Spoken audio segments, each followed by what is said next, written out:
Hi, today we're going to continue working with triangles and using trigonometry with them. We're going to do two topics today, ambiguous case and area. First off, ambiguous case. Ambiguous means it's not clear. If you recall from last year, you learned about side, side, side, and side, angle, side congruencies. All of those cases, there was only one definitive way to make a triangle. However, you learned last year that SSA or ASS, that rule, did not exist because there's a reason, as shown in the diagrams on the right-hand side. If you have an angle and two sides, specifically an angle and the two sides right after it, it's actually not clear which way you can make the triangle. It's possible it could be a right triangle, as in the middle case. It's possible that actually the triangles can form an acute triangle and an obtuse triangle at the same time. So that's why that congruency theorem you couldn't use last year in geometry. All right, so if we look at our problem, and we'll see an example of what this means. Triangle ABC. Okay, and then side A, remember, is across from vertex angle A. So side A would be across from wherever you put A, 11. Side B is 13. And then angle A is 44 degrees. So we have angle, side, side. And now we want to figure out how many triangles can be formed. Now you're like, what do you mean? I just drew one. Remember, I just drew a picture to model my problem. I have no idea what the triangle looks like or what the angles might be. So right now, what I need to do is figure out what possible angles could be in that triangle. And to do that, we're going to use law of sines. We have this crisscross, and we have this one. So we have the law of sines rule going on. So right now, I'm forced to find that angle.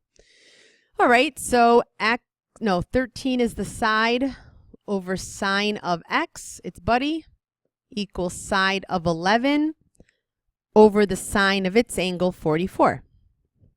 So we set up our law of sines, which is a proportion. We cross multiply.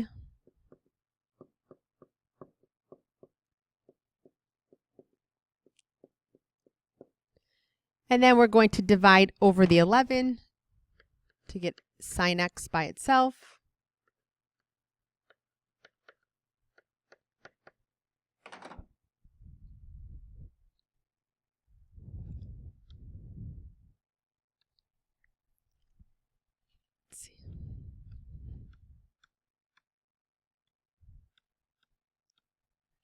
Okay, and we get that decimal.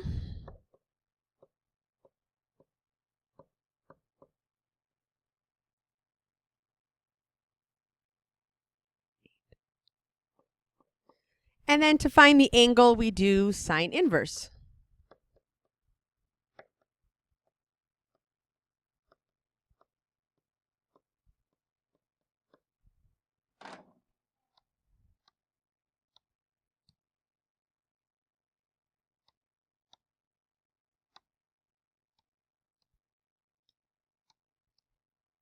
All right, so 55 degrees is what you got in an answer, but that is not our only answer. Last time when we did law of sines and law of cosines, the problems were purposely set up so that you only got one answer. But now we have to talk about, well, there may be other possibilities. Right now, we got an angle of 55 degrees. All right, so let me put that in there. 44 is this angle. 11 is that side, 13, and then we got our answer of 55. Now that is actually feasible because 44 is the lesser angle and 55 is the greater angle, and 13 does go, is bigger than side 11, so that is feasible. That is the acute angle that is possible for this particular angle. But if you remember, sine is positive in the first quadrant and in the second quadrant. So in the first quadrant, those are our acute angles. In the second quadrant, those are our obtuse angles. So we have to understand that sine can be positive in the second quadrant. So there's also an obtuse angle that we have to consider might be another feasible answer.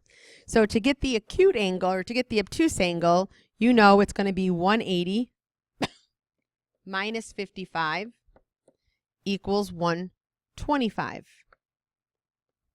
So this is the obtuse angle that could be our answer. And I say could be because it's possible that that angle actually may not fit in triangles. It is an answer to the sine problem, but it may not work in our triangle. So I'm a visual person, I like to draw. So I'm going to put my information that I was given to begin with. And now I'm going to put 125 here. Now, in order for you to know if it's feasible, you just have to basically make sure that it's following the rules. Like, this is the bigger side, that's the bigger angle, yep. And the most important rule is the three angles of a triangle have to add up to 180. So if you can create a third angle, then you're fine. If you can't create a third angle, then it's not fine. So 180 minus off the 169, that's the two angles added up, means the other angle could potentially be 11 degrees. As long as you can get an angle in there, that means that is feasible. So the angle could have been 55 or it could have been 125. So we actually don't know which triangle it is. So that's why it's called ambiguous. It wasn't clear what type of triangle we have from the information given. So there are two triangles that could have been formed. Angle B has two answers it could have been. All right, so that's what's going to happen on these problems. You're either going to end up happening is you're going to get two triangles, which is what we got in this problem. It's possible that only one answer is going to exist and you're going to only have one answer. Or it's possible that the information can't even make a triangle at all. It's actually impossible with those dimensions. All right, so let's try our next two problems. In triangle PQR,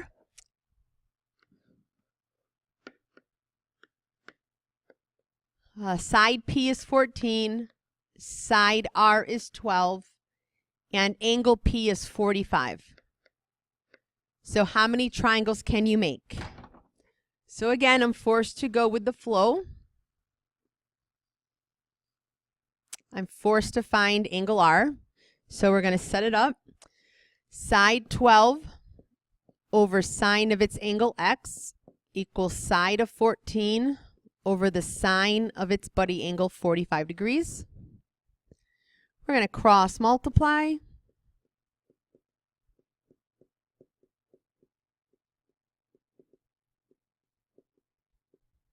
And then we're going to divide over the 14.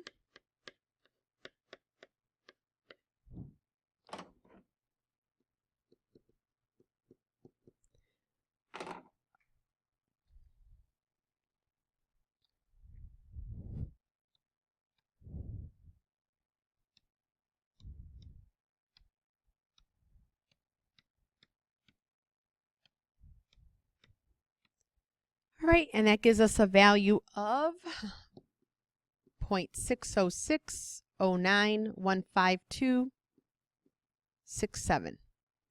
All right, and then to find the angle, we're going to do sine inverse.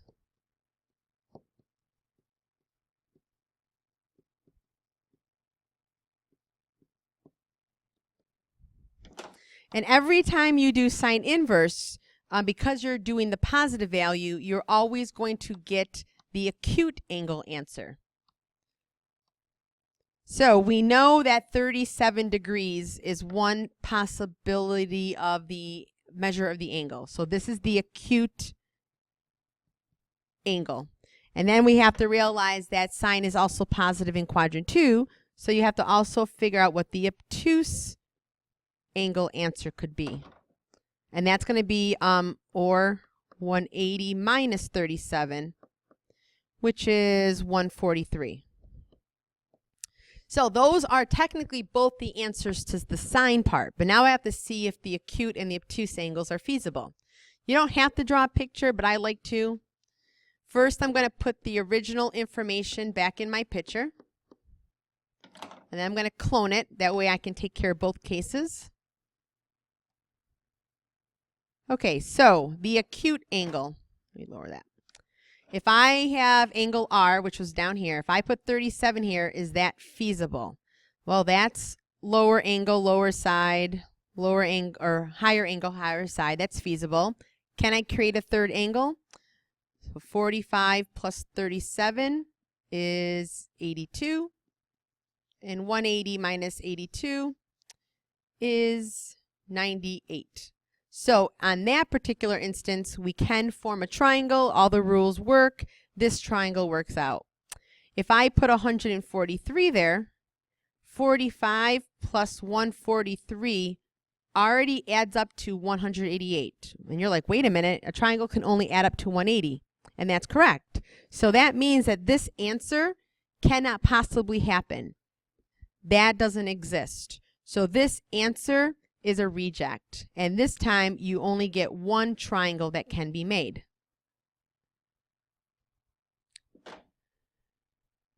Okay, so let's try example 3. In triangle HJK, we have side H is 12, side J is 19, and angle H is 57. All right, so how many triangles can we make? Well, we'll go ahead and do our law of sines. We're forced to find that top angle. Side of 19 over side of angle X equals the side of 12 over the sine of 57. Cross multiplying.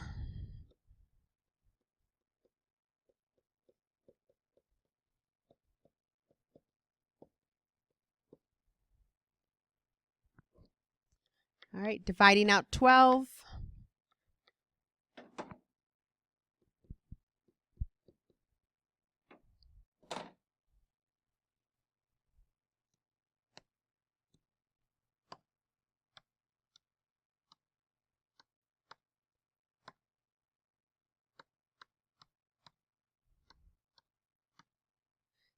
Okay, and then you get 1.32789,506. Okay, so then you do sine inverse of that number and you get an error message. All right, well, what's happening is error message. So what's happening is they're saying that that's impossible. And if you recall when we did solving trig equations, sine cannot be a number, can't equal a number over 1 or below -1. Therefore, this triangle is impossible. You cannot create a triangle with those dimensions in those places. So this is reject. And you get 0 triangles that can be made with that information. So those are all the 3 possibilities that could happen. Ambiguous case is a popular question on the Regents, so that would be something you'd want to know. Okay, the next thing we're going to cover is area of a triangle. And you have done area in the past, but not in the way we're going to do it today. In today's problems, you're not going to know the height. You're only going to know an angle and a side or two, and you're going to need to know how to find the area of that. So problem 4 in triangle ABC, side B is 8, side C is 10, and angle A is 135 degrees. Find the area of that triangle to nearest hundredth. Now again, in the past you learned that the area of a triangle is 1/2 base times height. But in order for you to do that formula, you would have to call this the base, and you'd have to figure out that height. Or you can make 10 the base, but you'd still have to figure out a height. Or we have a new way. The area of a formula can actually be found with the information we've been given. And you will be given this formula on your reference card. And the formula is K, which is area, because I can't use a capital A because that'll be confused with an angle. So area equals 1/2 AB sine C. Basically, this is kind of like the V corner. This is the side angle side. If you have that information, that's what that formula is. So it's kind of like law of cosines. So you need this for that formula.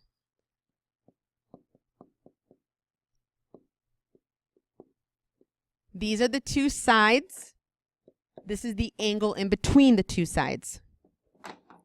All right, so the area of this triangle will end up equaling the value of 1/2 times 8 times 10, or vice versa, times the sine of angle 135.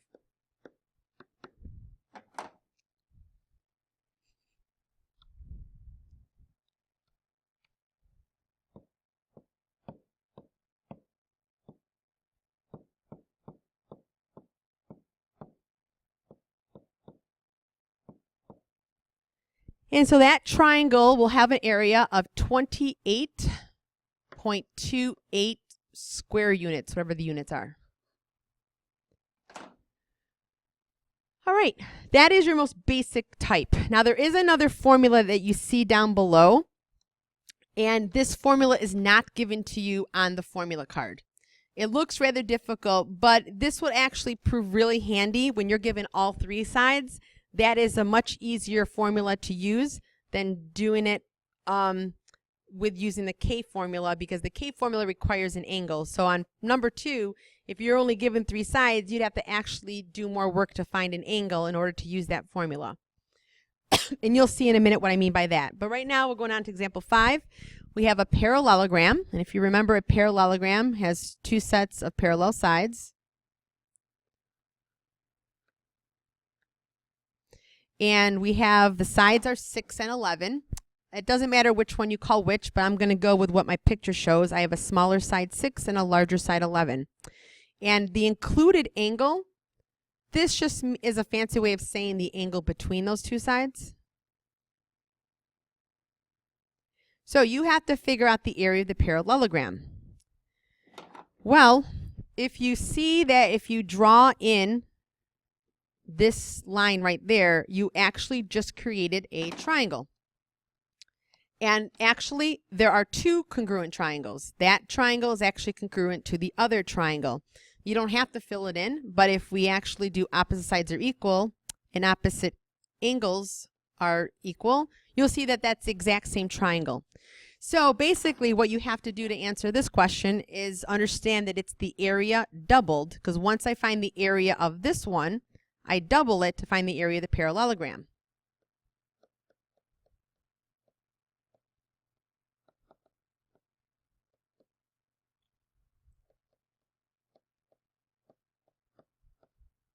Whoops, times 11.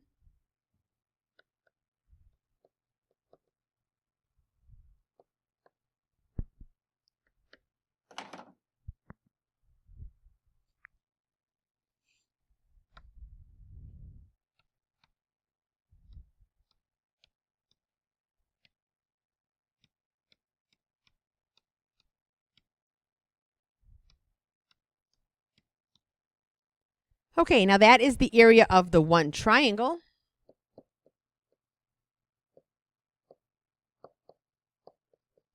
And then we have to realize that we have to double it to get both triangles that form the parallelogram. Okay, so to the nearest tenth, it'll be 62.0. Now, a little FYI, since on a parallelogram we'll be taking the formula and doubling it, I don't know if this makes sense to you guys, but if you double and times that formula by 2, the 1/2 and the 2 are going to actually cross each other off. So without the half, it's actually the parallelogram formula. With the half, it's actually the triangle formula. So you don't have to need to know this, but it would be kind of nice to know that you didn't have to double it. And you could have just found the answer in one step if you just took off the half.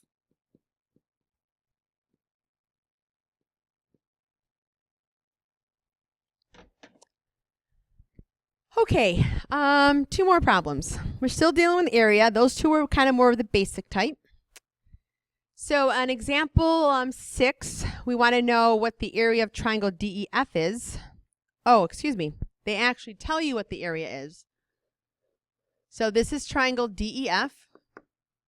And they're going to tell you that the area is going to be 101. They're going to give you a side D is 16. They're going to give you side E is 14. And they want you to figure out what angle F is. Well, these three are what I need to find area. So it's still going to be using this formula.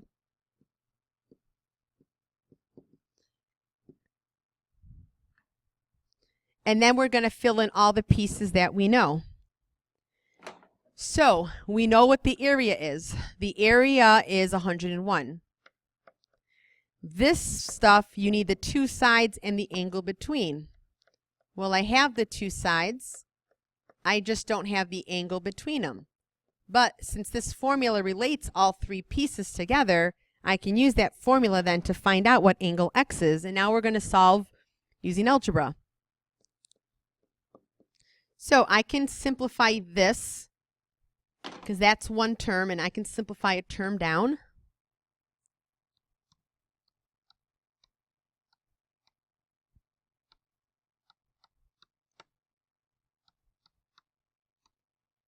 So that simplifies to be 112. And my goal is to get to angle X. So right now I got to get rid of the 112 by dividing it since it's being multiplied.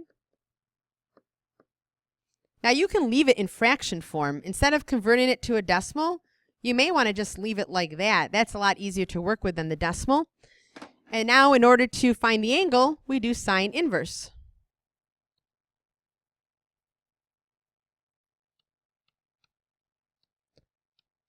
Of 101 over 112.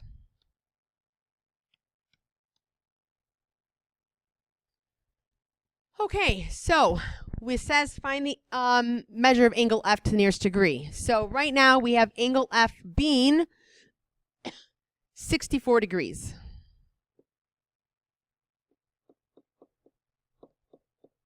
Now, however, we just talked about how when you're working with sine, unless they indicate what type of angle it can be, we actually don't know. It could be possible that it's the obtuse angle, so that's the acute angle. The obtuse angle version of the answer would be 116. And it is feasible that that's 116. So both answers are actually acceptable answers. And you could check it, but if you plug in 64 here, or you plug in 116, they will both give you the area of 101. Just so you can see pictorially what it looked like, this is 64 degrees. But if that angle were 135, it would look like this. And then it would be a lot skinnier, but it's still going to be 101 as the area. Okay, last problem. A triangle has sides of 9, 12, and 17.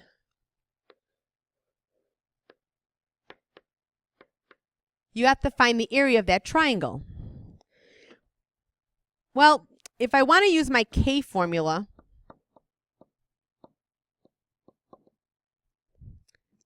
sorry, I don't know why I keep on writing SIC, a sine of C. If I want to use that, then unfortunately I'm missing this. I absolutely need to have an angle if I want to use this formula. So there are two ways to do this problem. One way is to go, okay, I can find any angle I want. Maybe I'll find that one.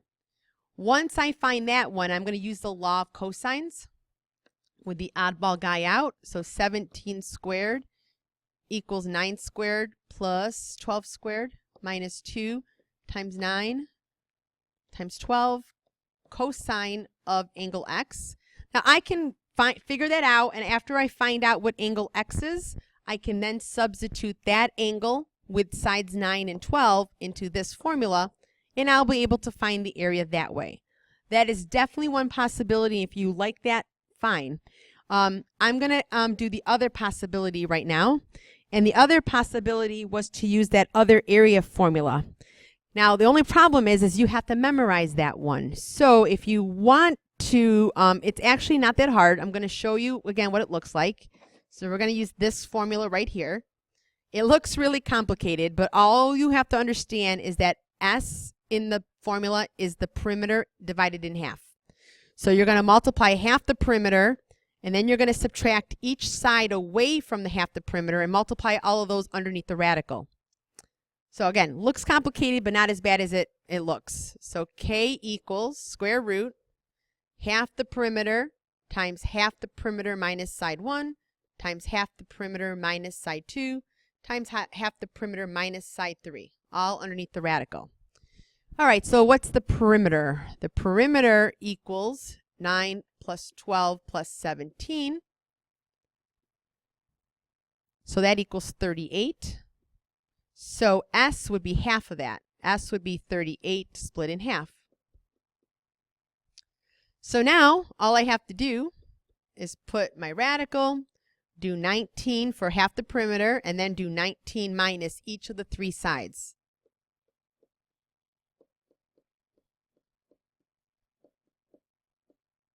And it's really that easy. So all I have to do now is put that in my calculator, and since they said to the nearest tenth, I can in fact do the whole thing, including the radical, because it didn't say to leave it in simplest radical form.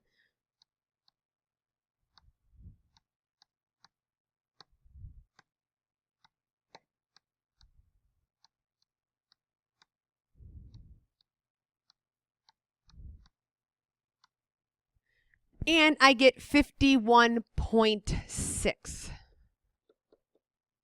And again, had I in fact done it the other way where I used law of cosines to find the angle and then substituted it in, it would also have given me the same answer. So it's your choice if you want to do it this way